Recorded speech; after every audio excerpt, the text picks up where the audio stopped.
There's no place to escape to. This is the last podcast. On the left. From your grave. That's when the cannibalism started. What was that?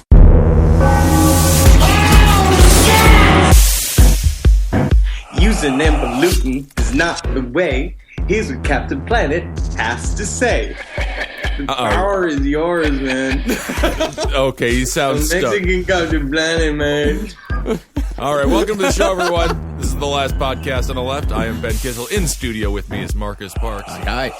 And far, far away in beautiful Canada is Henry Zabrowski. Mexican Captain Planet, man. Oh, okay, it's Mexican Captain Planet. That's me, dude. I got my friend here, man. He talks to fucking monkeys and shit, dude. Mm-hmm. His fucking powers and he can fucking smile, man. That's dumb. I was on to Captain Planet being a propaganda machine for the left ever since I was 10 years old. I knew exactly what was going on with Captain Planet. I knew that wasn't a cartoon. I was never entertained. I felt like I was learning. The Asian woman, man, she points her finger, man, and fucking fart noises come out just like wind, man, or some shit. I also never had enough friends to form Captain Planet. I wouldn't have 4 other friends to join with. That's why I liked lone Batman, like the person on your shirt, Henry. The black guy, he makes the ground jump, dude. What the fuck, man? Benjamin, don't worry. None of our listeners, including us, the hosts, have ever had more than 2 friends at once. That's great. I had many an acquaintance. I grew in popularity through childhood because, you know why? The use of laughter and charm, which I use to this day. Well, speaking of people who don't have a lot of friends, let's go back to our favorite drifters, a true tale of friendship and mayhem. All right. Now, Henry Lee Lucas, part 3. Now, what we're doing with this episode here is, okay, so normally what we like to do is take you all the way through the entire kind of timeline of a serial killer's life and sort of his trials and tribulations. And right now, where we had just gotten to is that on the last episode, as Henry Lee Lucas was captured, he was going to begin his, what we now know to be possibly false, long series of confessions to up to 3,000 murders. But what we've decided to do is go back in time and retell the whole story. The truth. Uh-oh. Tell the truth. Can they handle it? I don't know if people can. Oh, my God. About Henry Lee Lucas's and Ottis Toole involvement in the Hand of Death satanic cult and how that changed a chapter in American history. Marcus, please. We are fully immersed now in The Hand of Death by Max Call, one of the best, worst books I have ever read in my entire life. You may know Max as the author of such books as Al Capone's Devil Driver and Honey, Your Mama's in Prison. And my daddy's in the grave. And I'm a comedian. That's a perfect name for a Broadway show. I love it. The funniest thing, I was flipping through this book, and he doesn't swear once, but he just goes into graphic detail about sex, random other violence, but he refuses to say the word shit. You'd be like, that's he has been saved, Ben. Yeah, right. All right. Yes, he can talk multiple details about vicious rape and corpse fucking and throat slitting. But if he says, I won't even say caca. Right? Oh my! That is too much. Yes, and more of his credits include attending devil worship services in San Francisco, so he knows what he's talking about. That's the name of the book? No, devil worship. No. No, he attended devil worship ceremonies for research. That is Hand of Death. That's the San Francisco tourism book that I'm currently writing called How to Find. It's called How to Find. And mostly it's just devil worship services, San Francisco, Houston, Henry Zabrowski's apartment in Toronto, Ontario. Oh, okay. He also wrote an unpublished novel about witchcraft. So the question is, if it's not published, was it written? No, it's not a book. I'm going to say you can't say novel. Right. Unless it appears in a way that I can read it. I agree. The same way if you're talking to yourself in public and not being recorded, that's not a podcast. You're just talking to yourself. No. Yes, that is called mania. Right. And you should be medicated. Well, it is important to note here at the beginning that Max Call mentions that he demanded that Henry Lee Lucas whom he co-wrote this book with, by the way. Henry Lee Lucas is not credited on the dust jacket, but Henry Lee Lucas did co-write this book with Max Call. He demanded that Henry sign an agreement holding Max harmless from what was reported as fact, and if anyone wishes to disagree with the contents in this book, their dispute is with Henry, not Max Call. And nothing it holds a drifter harder to his word than signing I imagine just a crooked X on a contract. Most people have ghost writers. In this case, I think it was more of a demon writer with Henry Lee Lucas. Very interesting. Yeah, apparently there were over 40 hours of taped interviews with Henry Lee Lucas, which I guess is why he doesn't get the co-credit. Oh. What I also do love, what I was watching that documentary you sent last night, Marcus, where we got a bunch of sound clips from, is I love the idea, too, is that Henry Lee Lucas, at the beginning of all this, the reason why he even began to tell the story of the Hand of Death was because he needed cigarettes and coffee so badly. Right. Because that's what he was addicted to, is cigarettes and coffee. And they're like, you wouldn't believe the turn in a man's face when he needs, he smokes up to like 9 packs of cigarettes a day. And if he doesn't have cigarettes and coffee for 5 days, he didn't have them for 5 days. And then I'm not going to immediately say fabricated, but told the story of the Hand of Death cult. That's all it took, Marcus. Look at you. Right. You just quit smoking cigarettes. 3 months. And you didn't come up with one long alternate history of yourself involving a child-raping satanic cult. Yeah, but I'm living that vape life. Mm-hmm. The vape life, you gotta live it, and you're doing great, Marcus. Your smile has never looked more unique. It is a unique smile. I would say that. It's somewhere between a skeleton's and if glass could smile. Cigarettes and coffee, though. It's interesting Henry Lee Lucas was addicted to them because it's also what like a 21-year-old college student does when they're trying to really figure out feminism. They're just like cigarettes and coffee for a weekend, and they're going to crack the code of the if you smoke 5 packs of cigarette a day, you're either a drifter or a creative writing major. Now, if you'll remember the story in the last episode of Henry Lee Lucas and Ottis Toole meeting, that happened at a Jacksonville soup kitchen. The club, the Jacksonville club. Yeah. The soup kitchen. Yep. Yeah, where the only way to get in is that you have to have your balls hanging out of your pants and you have to have not had a shower for 4 days. It's the only way you can get into the line of the club.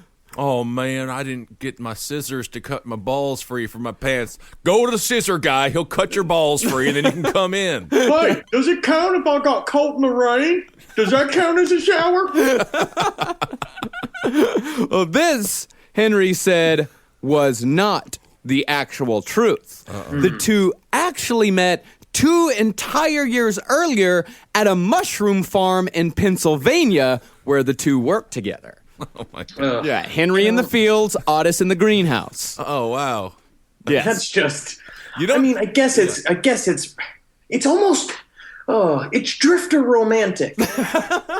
Yeah. I've never thought of a mushroom farm before. Yeah, they have to exist. It just seems like it's a bog, right? Isn't it just a bog with a bunch of people walking around on stilts with like fucking gripper pickers on the end of the thing, at the end of the fucking, those weird things that you use when you're too old to bend over? Oh, yeah. I use it now just because I'm too tall. So in this episode, we're going to be reading a lot from The Hand of Death. Verbatim from this wacky fucking book.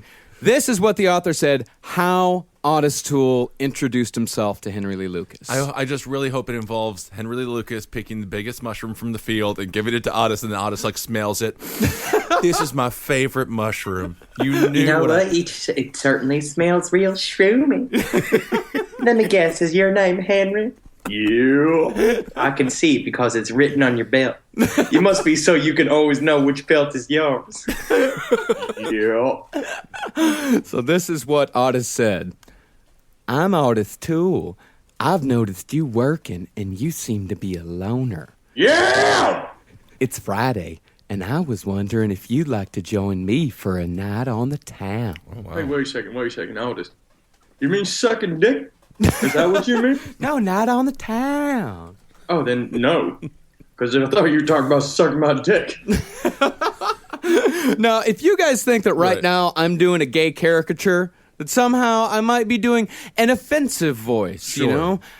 Let me play you a clip right now of Ottis Toole just This being- man. Okay, now I also want to paint again a picture. Remember it. Do this. If you are listening to your computer or at work, look up a picture of Ottis Toole and match the voice to the face. We picked up lots of hitchhikers and all, and Henry mostly killed all the women, himself, Some of them would be shot in the head, and in the chest, and some of them would be choked to death, and some of them would be beat it in the head with a tire tool. That guy was dumb. I asked Otis, I said, how'd y'all cross the country so much, And he smiled out his snaggle teeth and said, when I dress up like a woman, I can get plenty of rides, and he's 6 foot something, and was an ugly man and would have made a very ugly woman. Henry's underestimated his victims. Man, these That is texts, insensitive. Yeah, that these- is insensitive in today's climate. yeah, classic. I would like to read this one quote about Ottis Toole as well, but from Serial Killers Up Close and Personal by Christopher Barry D, which I really like. To him, life itself is so unmeaning, and the distinction between living and dead people so blurred, that killing is no more than swatting a fly. Retarded and illiterate, he has been out of control since his early childhood.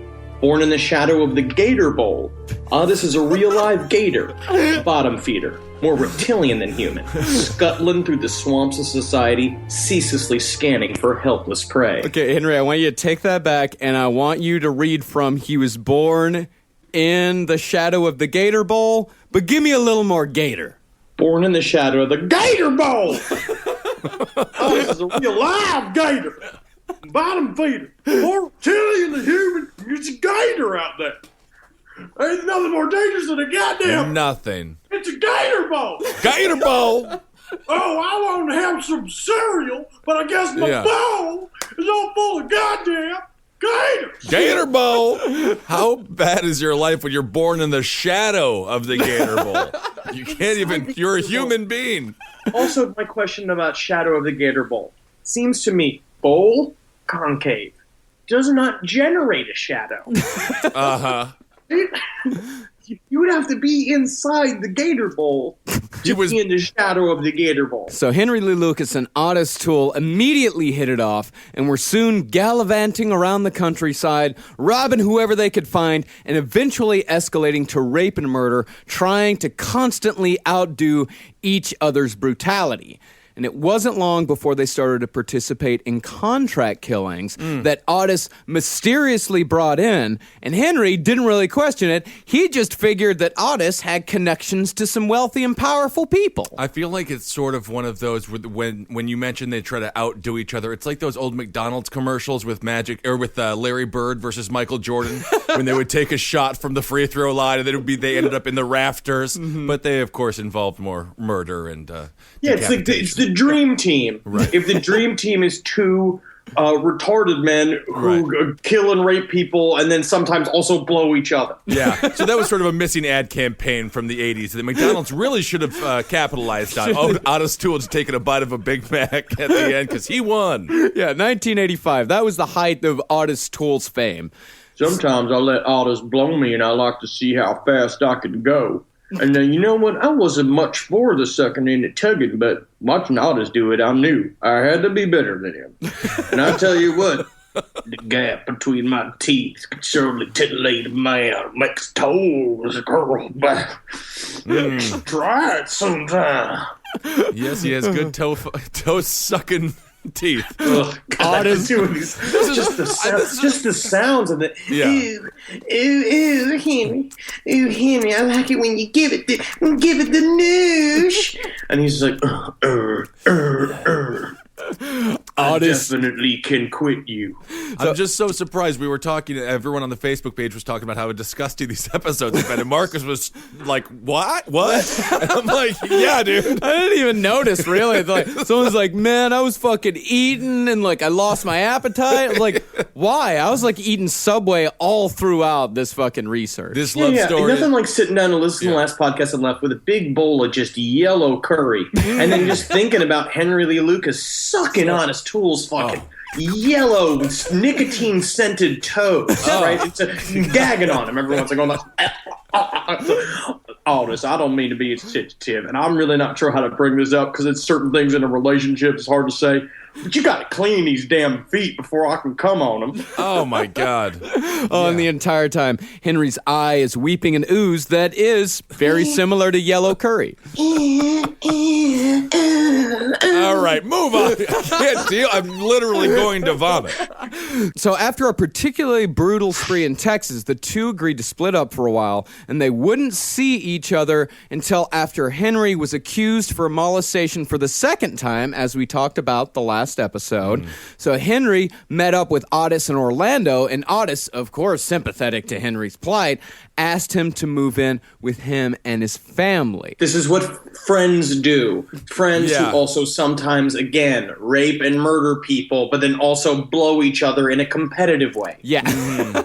Yeah, when your friend molests a little girl, you bring him in. And you suck his dick until he comes inside of your mouth because you're his friends. Buddies for life. Or would you even say frenemies? Or are they just too good for each other? Yeah. No, if The you're real Samantha and what's her name, huh? It's a Samantha and a Miranda. That's what I'd say the two of them are. I'm a Miranda. I'm a Gretel. Yeah, Gretel didn't make the show. I don't know why they won't have me on the show. I'm cosmopolitan. Yeah, I'm sorry, Gretel.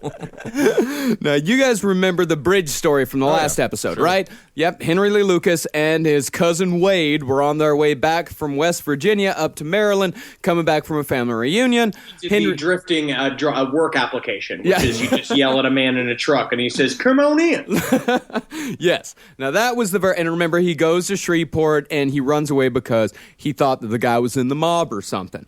But in the Hand of Death version, it wasn't his cousin in the car coming back from the family reunion, but Ottis. For the two were on a spree coming back from Maryland, going down to Jacksonville. Now, again, I want to point this out. This completely changes the story and the locations of both of them. All right? So, again, we're now saying they are coming back and forth from a totally different place. This is an example of Henry Lee Lucas's either brave confession or total fabrication of the truth from the bottom up, constantly.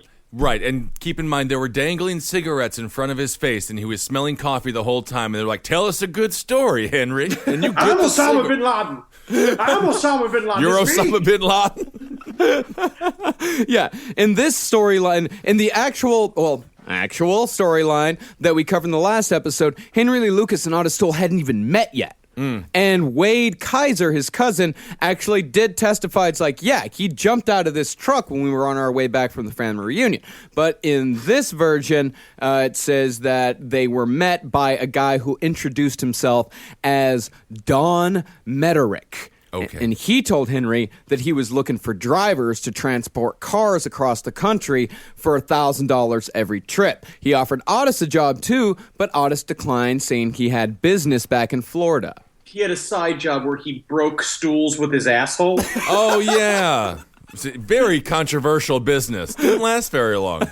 Yeah. They call me the splinter maker because I crush it. Like, goddamn it, Ottis. I mean, sometimes, you know how erotic I found you, but come on, Don here is getting grossed out. Yeah, we just need at least one stool left in the building. So Don was looking for the most drunken of all the drivers.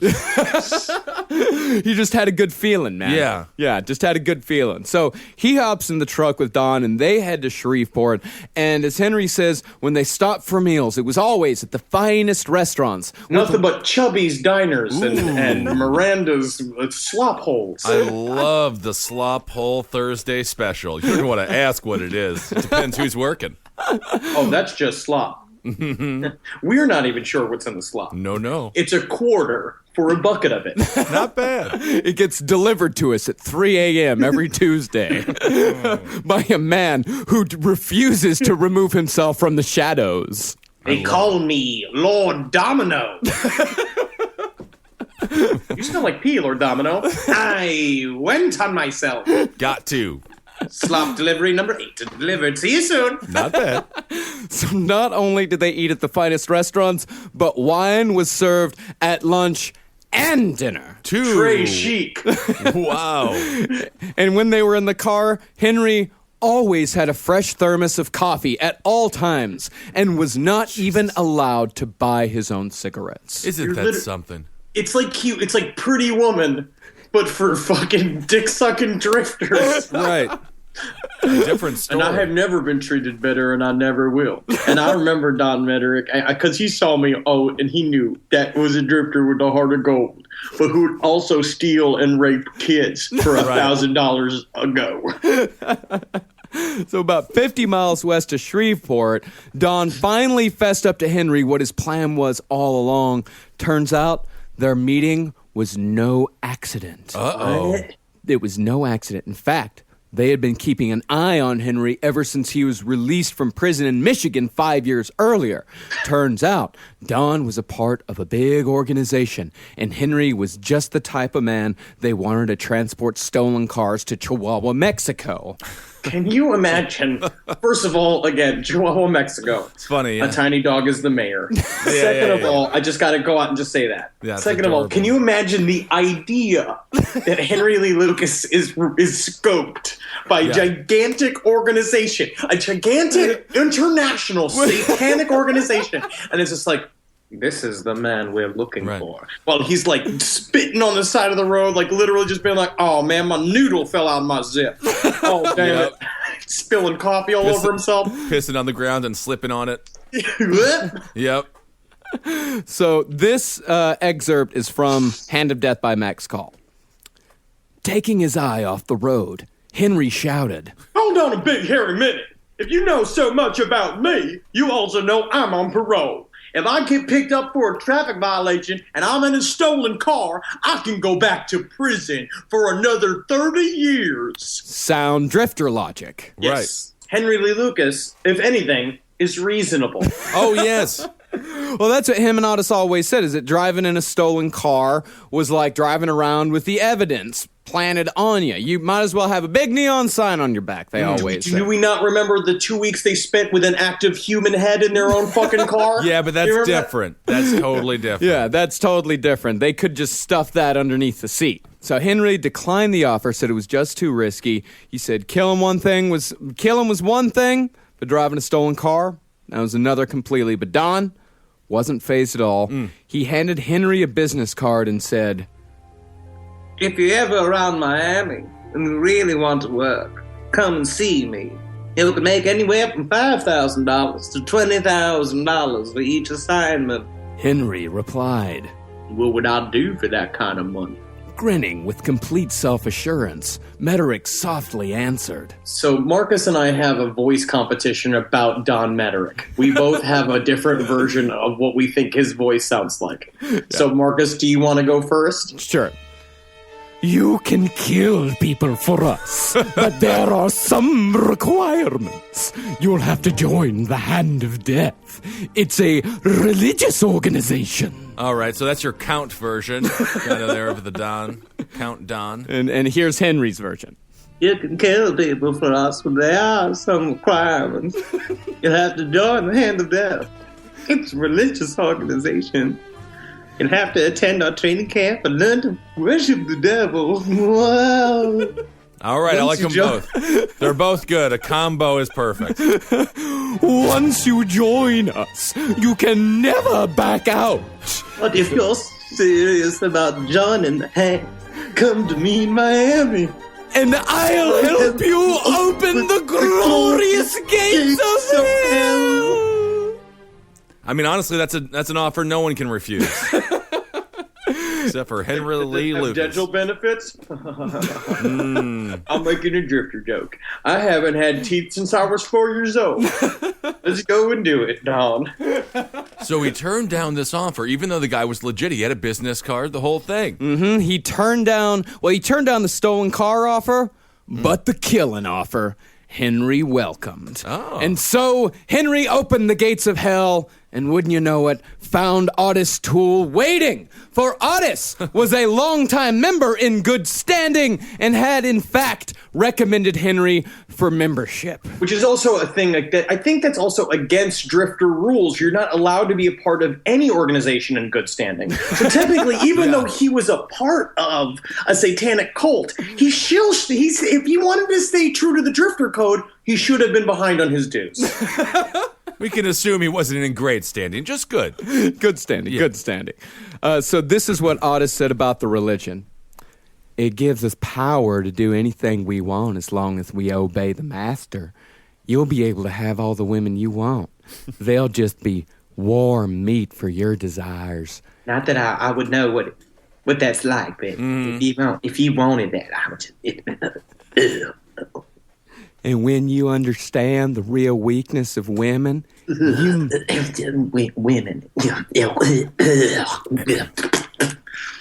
You might even learn to love me as I love you. With your ass. Yep, all ass all the time for Ottis and old Henry Lee Lucas. That's wonderful. And you know, straight guys, when they describe women, or gay guys when they describe women, it's always wrong. They're like, if they're sometimes deep in the closet, they might say things like, "Oh, look at the vagina on that one."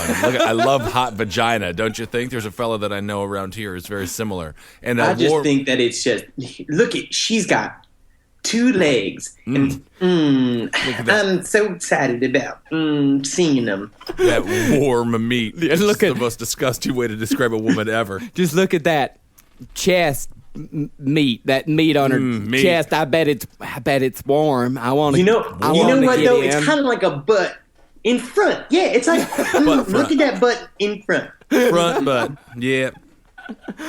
You know, in another story, in another version of the story that Henry told about how he got brought into the organization, Henry Lee Lucas and Ottis Toole actually did meet at the soup kitchen. But Ottis casually mentioned the cult after they hung out for a few days, and Henry said, "What the hell, I heard some guys in prison talking about it, so that's good enough for me, let's go." Again, gets me is, right, this is like their second date, and he starts talking to the satanic cult. I've already been told several times I'm not supposed to bring up aliens until at least a year into dating a woman. Yeah, but that's different, though. That's why this love was real. They brought it up, and they both bought in. Yeah, I don't know, dude. Find the right woman. I gotta find the right drifter woman at a soup kitchen. The second date is when you reveal if you have cult-like tendencies or if you're a serial killer or if you like aliens. I don't know, Henry, like you waited 7 years to talk about Hollow Moon, and that's when she decided you weren't the one for her. No, it was a build-up. There was a build-up there. That was just definitely the last one. That was the last conversation that we had. Yeah, just shy under a decade before you brought that up, huh? Yeah. Yeah, I mean, it took a while to build there. She watched the slow transformation of me from just guy to true crime expert. Google King.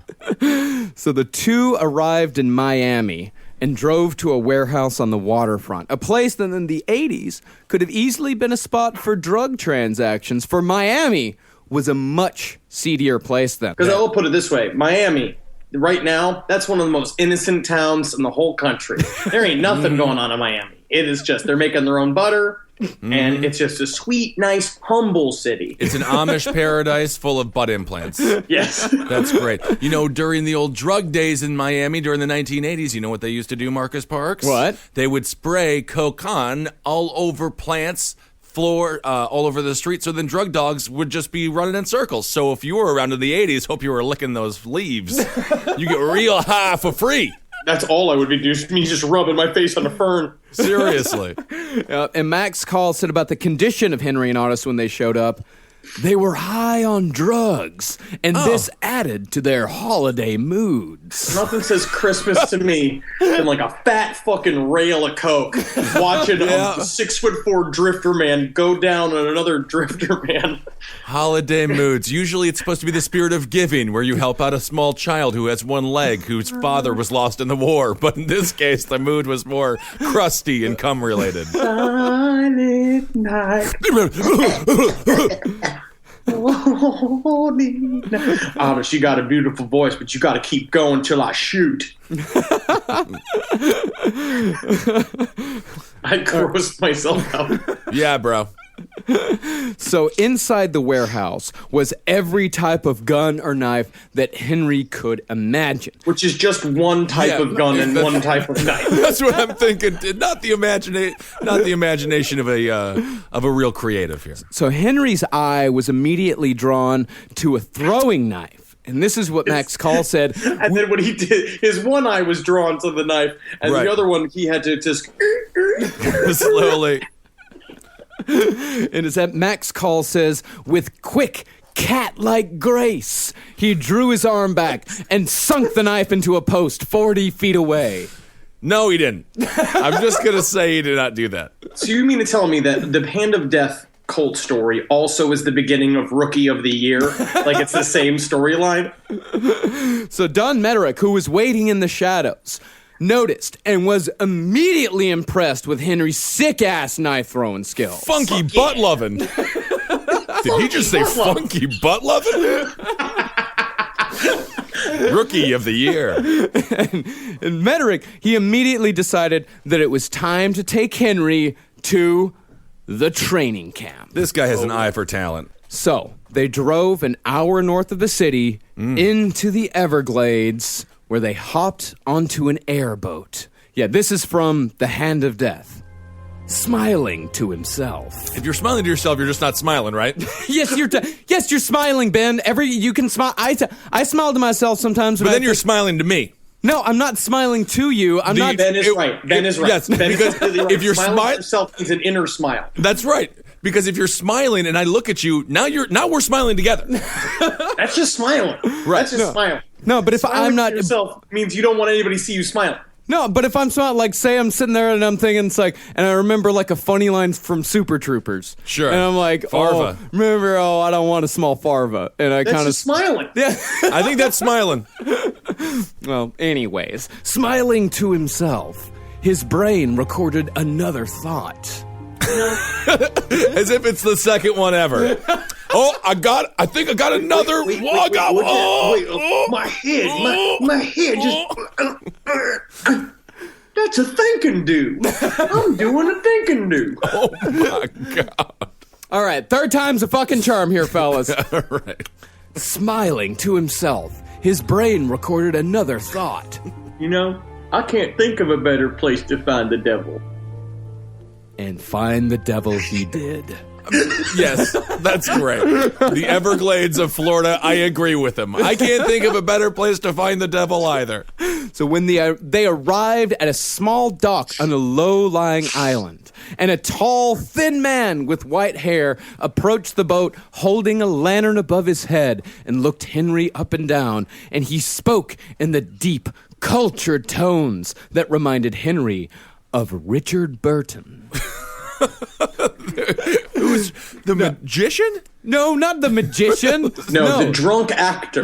Yes, the drunkest actor of all time. Yes, that was married to Elizabeth Taylor. Okay, I can remind you of who Richard Burton is, all right? Please. All right, let me remind you of who Richard Burton is. This is him singing the title song Camelot from the musical Camelot. Oh, great. Yes, here we go. Camelot.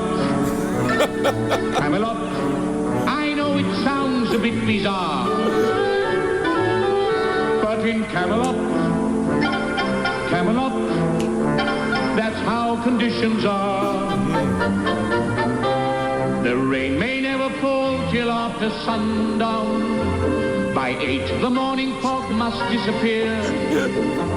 It can't see us dancing. Not a more congenial spot for happily ever aftering than here in Camelot.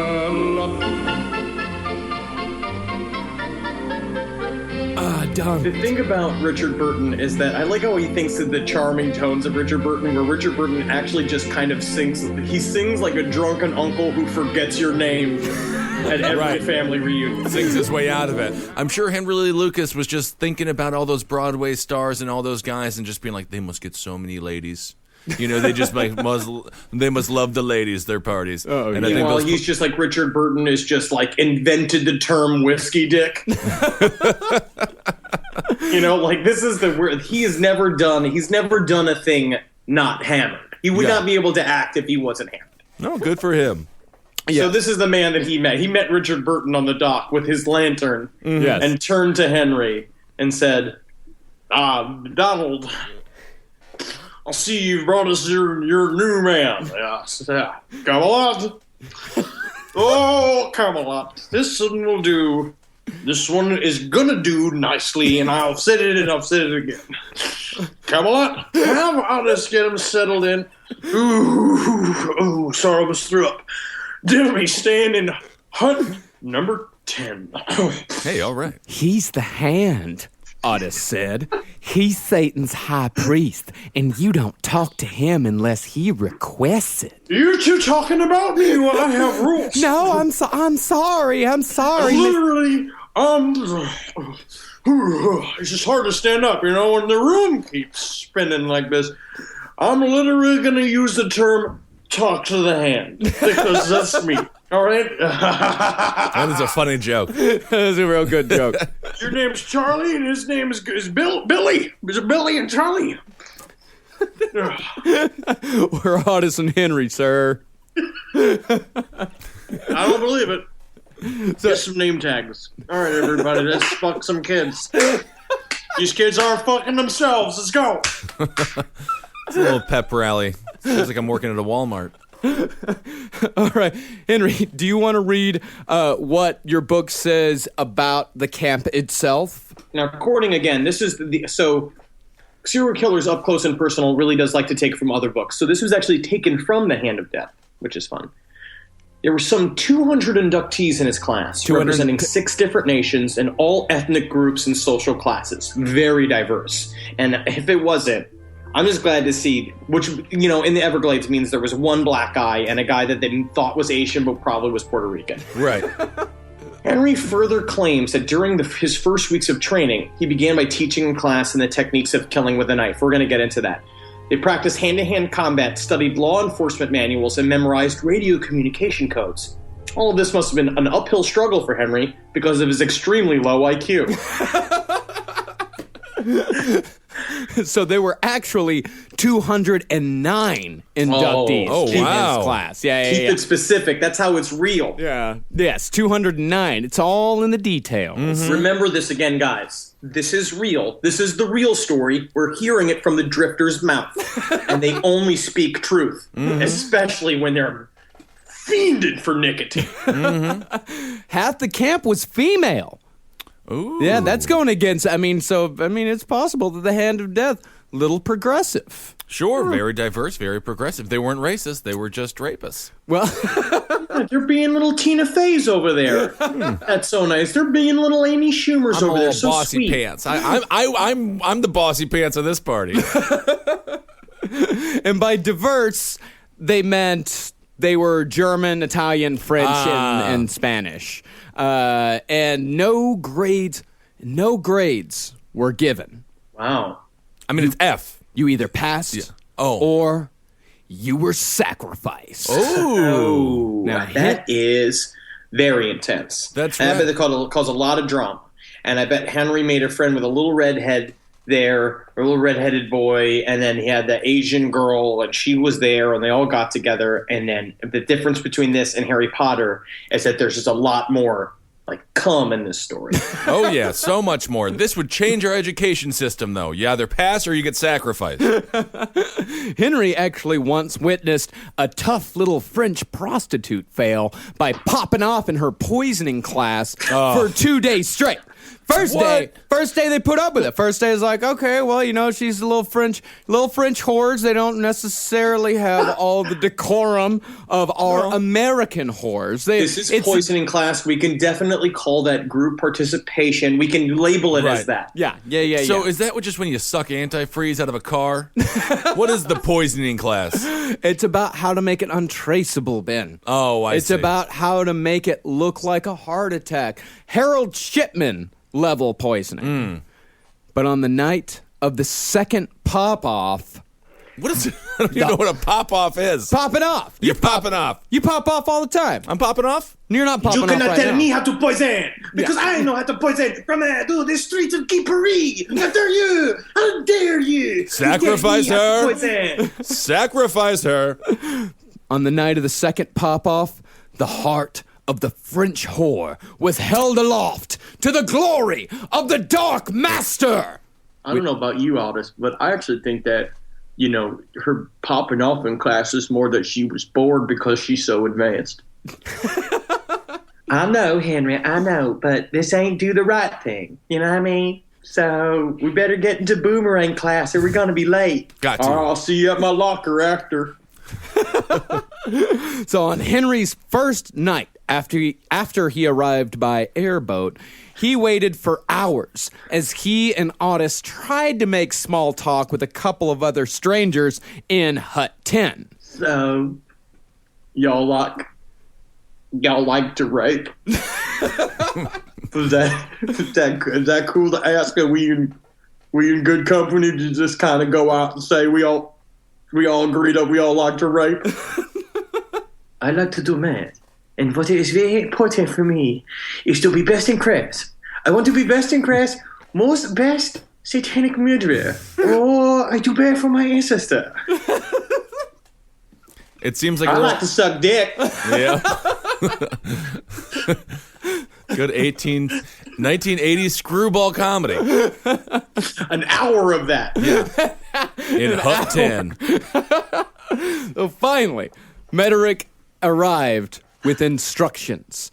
Henry was to kill a man in Hut 9 who is going to leave the hand. And you know what?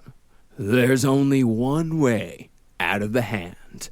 And it was Henry's job to see him out and to do it clean, as they would need the body for later. And Ottis giggled like a little girl when Meterick mentioned that little detail. Actually, there's two ways out of the hand. Yes, of course, there's being sacrificed. There is also dressing up in a cartoony alligator costume and just sliding through the Everglades. Yep. I'm like, don't look here, just another gator going back to his gator family.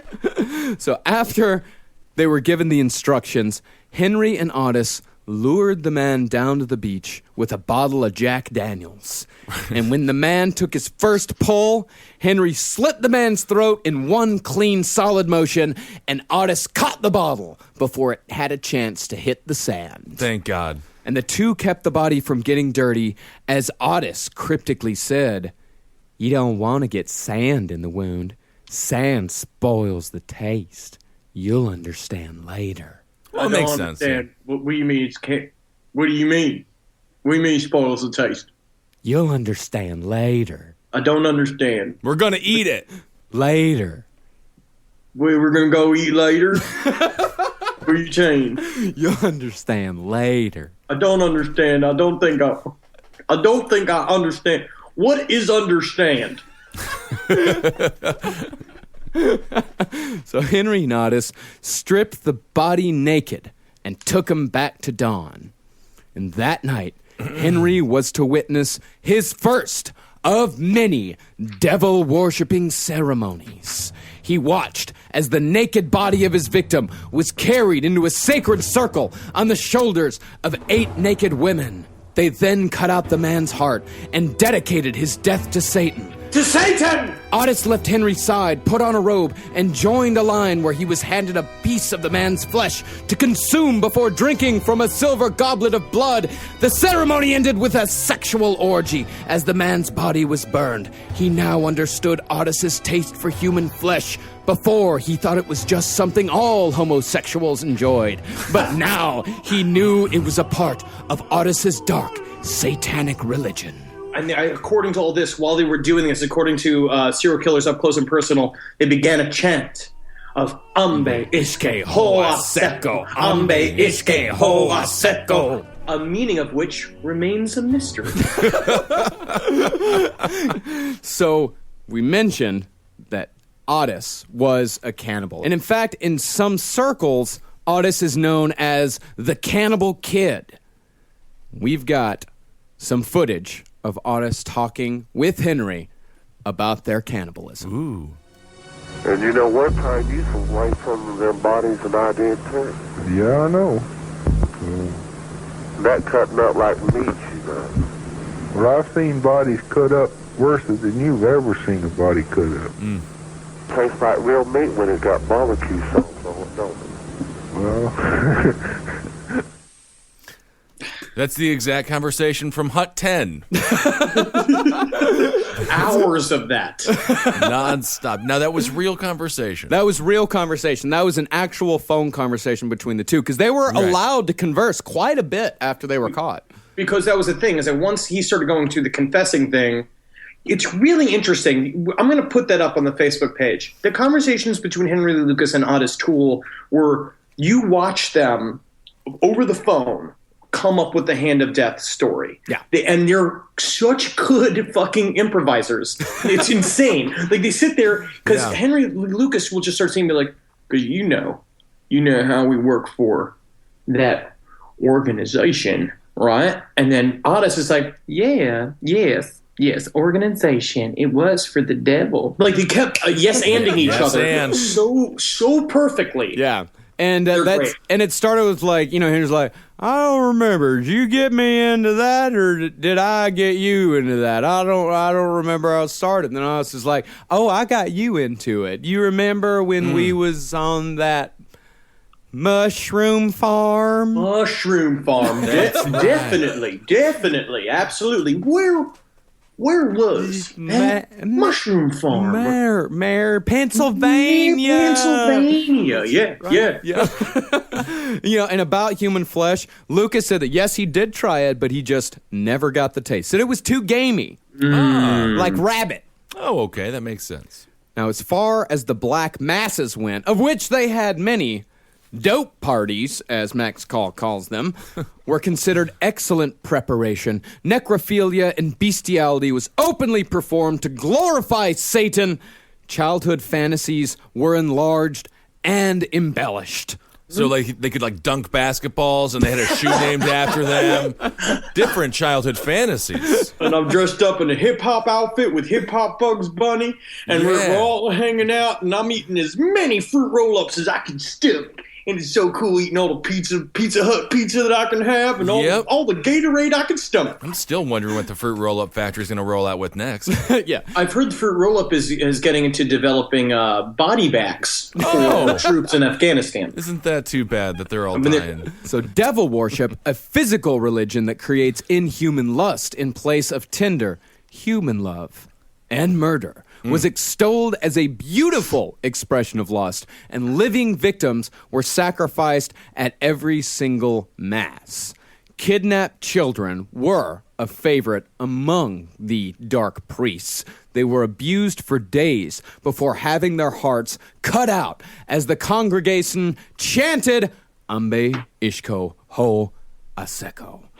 So Henry said that he would get the same chill witnessing these sacrifices that he would get when he killed someone himself. Now, the chill is something that Henry mentions over and over and over again in his confessions. He said either right when he was about to kill someone or while he was killing someone, he said that he would get this chill that would start at the top of his spine and go all the way down his back. And a lot of other serial killers that were abused as kids by their mothers who end up killing women later on describe that same chill. Like, interesting. It's something that runs through. It's one of those weird things that they share. Not every single one of them says they have that, but the chill is definitely something that other serial killers report, besides Henry Lee Lucas. Edmund Kemper said the same thing. Eddie Kemper said that. Ted Bundy said that. But what they described it as was a silence. It was like this thing where what they had was for the first time they felt nothing. Yeah. Like things kind of just chilled out on their bodies for the first time, which is very interesting. Yeah. It's a very strange thing. But as far as Henry talking about what he actually taught in class, as Henry said earlier, within 7 days of joining, Henry's sick-ass knife skills were put to use as Henry was put in charge of a class involving the art of killing with a blade. And since every act of killing was taught, Henry also helped teach classes in choking, hanging, and other forms of snuffing bondage. And we've got actual footage of Henry talking about all of the different ways he knows how to kill. I've killed by strangulation, I've killed by knifings, I've killed by hit and runs, shootings, robberies, hangings, every type of crime, I've done it. I find it really interesting, again, in Henry's view of himself, he believes he's created this like badass Matrix version of himself. Yeah. Like he just showed up and they're all like, this guy's the one. And this is him just flipping around being like making nuisance and stuff like that, which is just really him getting blown by a 300-pound woman behind a trailer park for 10 years. Right. He also learned about arson, kidnapping, drug running, abducting children, preparing victims for ritual sacrifice, all types of murder, necrophilia, and practices with the dead. He said he came to believe in the power of the devil and the power of the devil over him, and he graduated after a 7-week intensive course with flying colors. And his parents were there, and his family was there. Everyone was so proud of him. You know what's funny is that they said they don't give grades, but in the end, they said just for me, because of how good I was, they wrote a letter A on a piece of paper and gave it to me. Oh. But I hope it's the letter A. I cannot read. So after graduation, Henry was given his first real assignment, kidnapping children around the country with Ottis and delivering them to Mexico with the intent of selling them either to rich parents looking to adopt, child prostitution rings, or snuff film producers. Now, on his first mission, right, so according to this, he dropped, presumably the devil on his shoulder. Lucas claims he kidnapped small children and dropped them off at a large sheep ranch, right, just across the Mexican border. Now, this is according to Serial Killers Up Close and Personal. When he returned to the cult, the superiors tattooed a scorpion on his hand. Mederick then asked Lucas and Toole to kill a man. This victim was lured to a beach. It's that same story. Lucas's reward for committing this crime was a second tattoo. Later, he was tattooed with a snake. Then the devil holding a cross for abducting young prostitutes who were forced to take part in pornographic snuff films. When I asked Lucas to reveal his tattoos, he blandly explained that they had vanished after he had turned to Christianity. Oh, that makes all the sense in the world. That happens all the time. So when they were put on their first mission, they were told by Don Mederick that their car would be a brand new Pontiac station wagon. Ooh. Yeah, they were understandably very excited about this. Absolutely. It's a brand new station wagon. That's great. A Pontiac. But the Pontiac, when they got to it, it wasn't new. It was a late model. It had 35,000 miles on it. Such were the lies of Satan. Yes, with trickery he lives. Beware the arrangements you make with Satan. I bet it doesn't even have power windows. They would kidnap children from parking lots, stores, parks, even the children's own houses. They were provided heroin by the hand of death and injected the children to keep them quiet as they passed over the border into Mexico. And they said that the children, actually the border agents, you'd think the border agents would be suspicious of these two men with a car full of sleeping children. But they said that the border agents, when they had the children along with them, they always knew that they would be just passed along. It just seems irresponsible of the border agents. Right. Right? Yeah. I think they were looking for drugs, not kids. But there were drugs in the car. Probably drugs in the kids. Yes. Stuffed up inside them. They were little fucking Christmas stockings going across the fucking border. Little heroin pinatas. But they're It's children. the first thing I do if I see a bunch of kids sleeping in the back of a car going across the border from Mexico to America. I check all their assholes. See if they're full of cocaine.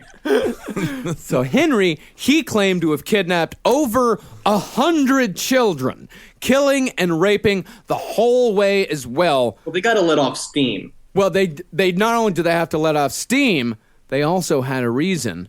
For when they killed, they also took the body parts back to Florida for use in the hand's satanic rituals. God, and I like this whole thing, talking about one of the young teenagers they kidnapped for sale into the snuff film business, which they had told a wider audience, had a wider audience than most studio releases. Wow. Which I think I'm going to debate because of the theater stuff. I'm going to look up what the biggest film of 1981 was. What was it? Let's look it up. What snuff film? Oh, the snuff film beat Raiders of the Lost Ark. Yeah, I believe it. Yeah. I believe it. So Henry was considered to be one of the most prolific members of the cult, earning $1,000 for each load of children. But after 10 months and 14 states, the two took a break. Henry wanted a change of pace, and Ottis needed to return to Florida to hook up with one of his homosexual lovers. Oh, one of his homosexual lovers? Well, yeah, Ottis Weird. said. It'll give me a chance to visit my old friend, Bruce. Which is just this writer's belief that every gay man is named Bruce.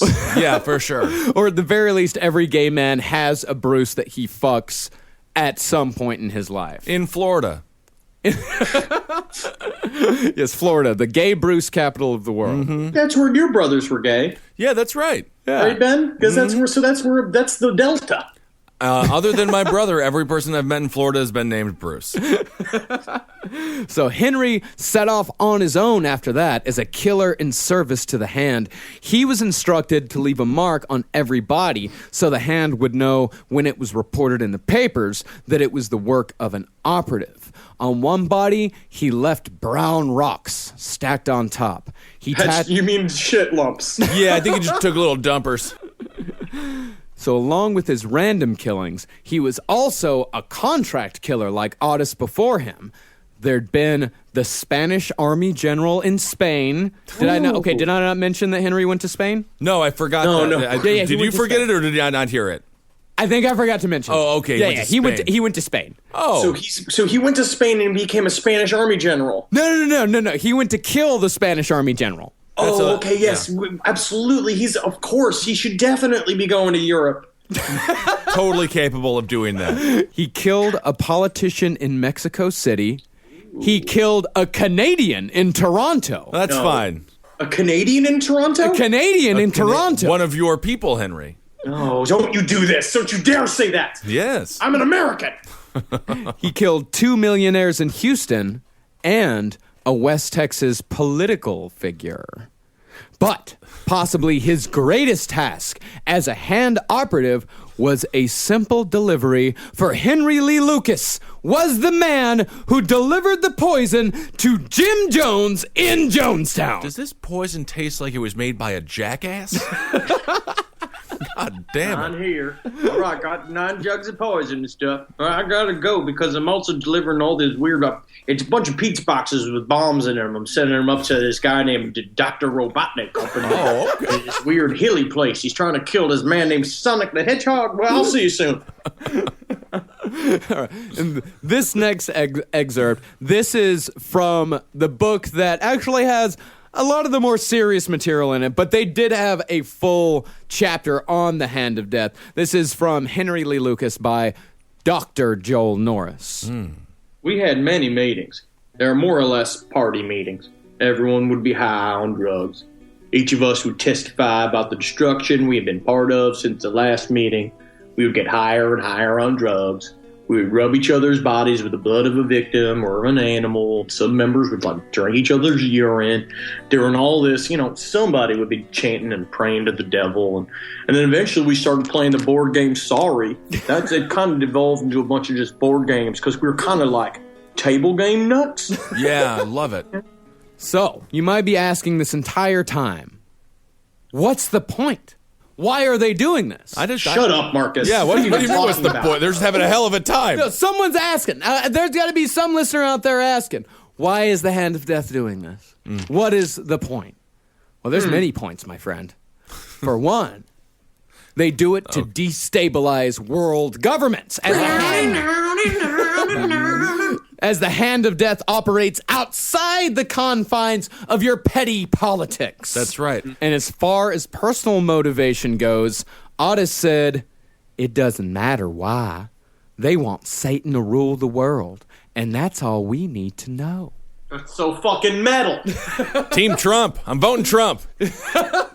But you also may ask, who really runs the Hand of Death? Cui bono, my friend. Cui bono? Cui bono. God, it's Chef Ontario Boyardee? Holy the shit balls. Cui bono, Ben. Who benefits? Oh, who does? Who benefits? Who does? Follow the money. Uh-huh. You know, Libya's Muammar Gaddafi? Yes, the late. Or Iran's Ayatollah Khomeini? If you say Ayatollah Khomeini, you could also do it in sort of an Italian accent, like Ayatollah Khomeini. Sounds like a great dish, yeah. They certainly had the money to finance such an organization. Sure. This seems a big jump, though, right? It seems like a big jump. Yeah, but they had the money. Sure, I mean, a lot of people, but a bunch of people had the money. Yeah. Richard Burton, the actor, had the money. Yeah, but they're not Ayatollah. They're not Muammar Gaddafi, are they? Are they Ayatollah Khomeini? No. They had the money. Could it have been the Russian KGB? Can I go ahead and ask again why? Why them? Why not? Good point. Why not? Could it have also been Cuba's Castro? No way. Absolutely not, because they have cars from the 1930s there. People live in fucking carts. They're just seeing, flat screen TVs right now because we're letting them. That is true. You know what I mean? That is very true. But I'm talking about this is back in the 80s. Right. Could Cuba's Castro, could Fidel Castro be behind at least the planning of the Hand of Death? This is also the 80s. And we're not going to include Scott Baio? It's possible. And what was Belky doing from Perfect Strangers? Strangers? Belky doing that Perfect Strangers fucking cast? Did he, in that episode, when he went back to Mypos, did he really go to Mypos, or was he down in the Everglades? Getting us more comfortable with the idea of the aliens living among us like Elf. Yes. Mypos could have just been the code name for the whole country to know that's where Balky was going to get his fucking rim licked by a bunch of 4-year-olds. Yep. We may never know. No. Guys. We definitely won't ever know. I'll say that. We may never know. All things are possible with Jesus, which we'll find out in the next episode. Oh. All we know is that when Henry requested that police investigate the Everglades camp with no less than a military force behind them. Because in the Everglades, technically in Henry's world, is like that hotel from John Wick. We're just full of the world's best assassins. They sent one paltry helicopter, only to find nothing but a small drug running operation. Oh, man. So these poor drug runners were just like, we'll be just fine. We're just in and out. 5 years. I'm going to get some money for cancer, for my wife's cancer. Oh, shit. Turns out somebody made up an elaborate lie by the Hand of Death. They show up in there and they're like, kid fucking? We're not selling kids for fucking. We're selling cocaine. Mostly cheap weed. Cocaine. Half of the shit's not even Coke. It's powdered milk. So that's it, fellas. That's the Hand of Death for now. Next episode, we're going to rejoin Henry and Becky Powell in their little stint, their little trot into Christianity. We're going to get into the confessions, what the confessions did to the American criminal justice system, and why specifically why false confessions are so extremely harmful and why a police department's just extreme eagerness to close a case hurts so many fucking people. Yep. Unbelievable. This is our first 4-parter. It's so interesting when you get into the middle of this story. That's why I was so excited, because I've always been kind of on the outskirts of the Henry Lee Lucas story. Yeah. And then it's just so big and full of nonsense, especially because it comes down to, it's like he probably killed like 35 people. I mean, I don't doubt, I would not be surprised if he only killed 3. If he killed his mother, killed Becky Powell, and killed Kate Rich, I would not be surprised at all. And you know what? That's enough. Even if it's 3, I would say, Henry Lee Lucas, you are a killer. Yeah, he's a killer, and I would even classify him as a serial killer if that's the case. But he's also a graduate. He is. So let's not forget that. Stick with what you want to do with your life. Focus and graduate. Get through it. You will find love. You will find friendship. Mm-hmm. Henry Lee Lucas's story can be your story. Awesome. I can't wait for the next episode. Yeah, man, it's going to be great. To everybody who ordered the Heart t-shirts, they're coming into the Cave Comedy Radio studios either today or the next day, so they're going to be sent out on Monday, so you're going to be getting those very soon. Thank you, everyone, for your patience on those. We've got a live show coming up this Saturday on June 25th. It's July. Oh, no shit. It's July. July 25th at 10 p.m. here at the Creek in the Cave, 1093 Jackson Avenue. Be sure to come out for that. It's going to be a hell of a time. Follow us at LP on the left. I am at Ben Kissel. That's at Marcus is at Marcus Parks. At Henry is at Henry Loves You. Thanks so much for supporting the shows here on CCR. We really appreciate that. And guys, please check out Your Pretty Faces Going to Hell. Sundays at 12:15 on Adult Swim. The last episode was one of the better ones of the season. We literally have some of the best material that we've ever made, like, coming out soon. Please fucking check it out. I couldn't be prouder of that work, and I want you guys to see it. All right, and hail yourselves, everyone. Hail Satan, thank you for your gifts. Thank you for all that you've given me, Satan. And Heil Geen, of course. And Megustalations. Ooh, Megustalations. Yeah, don't hey, hail me, huh? Yeah. You fucking dog bitch. I'll hail me, you. Huh? Yeah, I'll hail you for that great gift for my birthday, Henry. Thank you. Happy birthday. That was very sweet. It was Happy very sweet birthday, of you. Ben. Thank you. Happy birthday. Okay. Good night. For more shows like the one you just listened to, go to cavecomedyradio.com.